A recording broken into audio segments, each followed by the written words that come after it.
Insiden kebakaran di salah satu gudang tempat penyimpanan besi tua, yang berada tepat di samping tempat karaoke keluarga Happy Puppy, Jalan Ot. Patimae Pautalake, Ambon, Maluku, Jumat, 27 Desember 2024. Warga sekitar menduga penyebab awal kebakaran karena adanya pembakaran sampah atau limbah.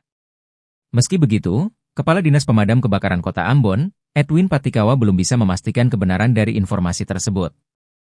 Namun menurutnya, setelah melakukan pengecekan memang di dalam lokasi kebakaran ada banyak sekali limbah yang mudah terbakar. Seperti AC bekas, dan bahan plastik lainnya. Edwin mengaku hingga saat ini belum menerima laporan adanya korban dari kejadian ini. Lanjutnya, proses pemadaman api yang dilakukan sekitar 1 jam lebih. Kemudian di pukul 15 WIB, api berhasil dipadamkan dan saat ini dalam proses pendinginan.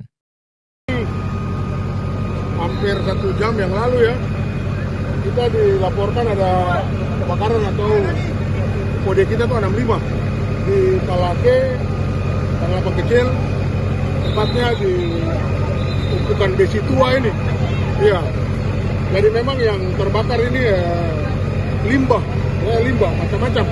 Kita tidak bisa memutuskan itu apa karena itu tadi saya di dalam itu ada botol plastik, ada pokoknya bahan macam-macam bahan yang ini tempat kumpulannya besi tua ini buat mereka olah lagi untuk dikirim.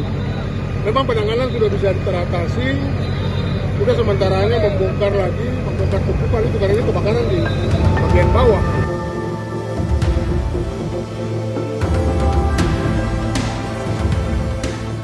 Download Tribun X sekarang, menghadirkan lokal menjadi Indonesia.